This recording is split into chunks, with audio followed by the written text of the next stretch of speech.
بچوں، یہ ایک کہانی ڈھولک پور گاؤں کے جنگل کی ہے، جہاں کئی پرکار کے پکشی ایک ساتھ رہا کرتے تھے۔ اسی گاؤں میں ایک ٹونی نام کی چڑیا اپنی بہن پنکی اور بھائی سونو کے ساتھ رہا کرتی تھی۔ ماتا پتا کے گزر جانے کے بعد چڑیا ہی نے اپنے بہن بھائیوں کو ماتا پتا کا پیار دیا تھا۔ چڑیا ان کا بہت زیادہ خیال رکھتی تھی اور ان کے لیے بھوجن بھی بنایا کرتی تھی۔ بھی انہیں اس لیے اتنا پیار کرتی تھی کہیں انہیں ماتا پتا کی کمی محسوس نہ ہو۔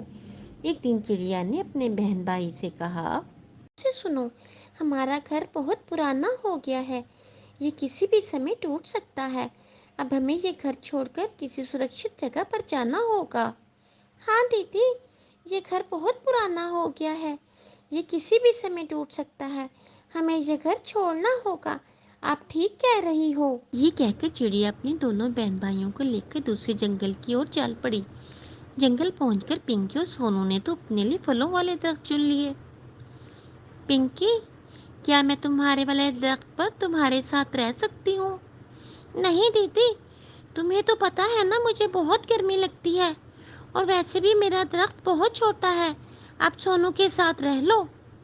چڑیا نے سوالیہ نگاہوں سے سونو کی طرف دیکھا تو سونو نے بھی انکار کر دیا۔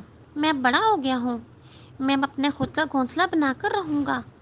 ماتا پتا کے بعد میں نے تمہیں کتنے پیار سے پالا ہے، لیکن آج تم دونوں نے میرا دل توڑ دیا۔ لیکن میں چلتی ہوں، تم دونوں خوش رہو۔ اب چڑیا کے پاس صرف ایک سوکھا پیڑ ہی بچا تھا۔ چڑیا روز اسے پانی دیتی۔ ایک دن پیڑ رونے لگا، آ ہاں ہاں ہاں، آ ہاں ہاں ہاں۔ پیڑ بھیا، کیا ہوا؟ کیوں رو رہے ہو؟ چڑیا، کبھی کسی نے مجھے پانی ہی نہیں دیا، اس کارن میں سوکھ گیا ہوں، لیکن تم بہت اچھی ہو، تم میرا بہت خیال رکھتی ہو۔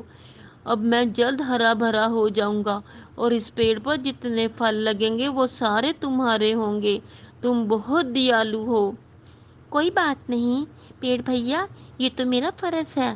آپ پیڑ تو ہماری زمین کے لنگس ہو، سانس لینے کے لیے آکسیجن دیتے ہو، اور اس کے ساتھ ساتھ آپ گھنی چھاؤں اور میٹھے پھل بھی دیتے ہو۔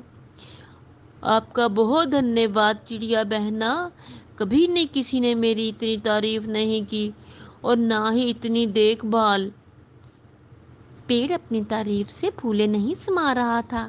آہستہ آہستہ پیڑ ہرا بھرا ہونے لگا اور اس کی شاخیں نکلنا شروع ہو گئیں۔ چڑیا کی دیکھ بھال سے پیڑ جلد ہرا بھرا ہو گیا۔ سمے تیزی سے بیتتا گیا اور کچھ ہی مہینوں میں پیڑ پر پھل لگنا شروع ہو گئے۔ چڑیا کی محنت سفل ہو گئی۔ چڑیا بہت خوش تھی۔ چڑیا نے اپنا گھونسلہ پیڑ کے اوپر بنا لیا اور اس میں رہنا شروع کر دیا۔ سونو اور پنکی اپنے پیڑوں کو پانی نہیں دیتے تھے۔ پانی نہ دینے کے کارن آہستہ آہستہ ان کے پھل خراب ہو گئے اور پیڑ سوکھنا شروع ہو گئے۔ سونو بھیا، مجھے یہاں بہت گرمی لگ رہی ہے اور میرے پیڑ پر تو کوئی پھل بھی نہیں ہے، میں کل سے بہت بھوکی ہوں۔ کہ میرا بھی یہی حال ہے، پیڑ کو پانی نہ دینے کے کارن میرا پیڑ سوکھ گیا ہے، میں بھی کل سے بھوکا ہوں، دھوپ کی وجہ سے مجھے چکر بھی آ رہے ہیں۔ ٹونی چڑیا درخت پر بیٹھی پنکی اور سونو کی باتیں سن رہی تھی۔ کہ سونو، مجھ سے تم دونوں کی یہ حالت دیکھی نہیں جا رہی، تم دونوں میرے ساتھ چلو اور جو کچھ تم دونوں نے میرے ساتھ کیا وہ سب بھول جاؤ۔ سونو اور پنکی دونوں اپنی دیدی سے معافی مانگتے ہیں۔ دیدی، ہمیں معاف کر دیں، ہم نے آپ کے ساتھ اچھا نہیں کیا، آپ بہت اچھی ہو، ہمیں مصیبت میں دیکھ کر ہمارے پاس آ گئیں۔ ارے ارے ارے، میں نے تم سے کہا نا، تم وہ سب کچھ بھول جاؤ، میں نے تمہیں معاف کیا، چلو اب میرے گھر۔ اور ہاں دیدی، ہماری سستی کے کارن یہ دونوں بیچارے پیڑ بھی سوکھ گئے ہیں، اب ہم ان کو روز پانی دیں گے تاکہ یہ پیڑ پھر سے ہرے بھرے ہو جائیں۔ یہ تو بہت بڑھیا بات ہے سونو اور پنکی، پیڑ بھی ہماری طرح جاندار ہیں، انہیں بھی دیکھ بھال کی ضرورت ہوتی ہے، میں تم دونوں سے بہت خوش ہوں۔ یہ کہہ کر چڑیا اپنی دونوں بہن بھائیوں کو اپنے گھر لے آئی۔ وہ تینوں مل کر ساتھ رہنے لگے۔ بچوں، اگر آپ کو میری کہانی پسند آئی تو میرا چینل لائک کریں، شیئر کریں اور سبسکرائب کریں۔ شکریہ۔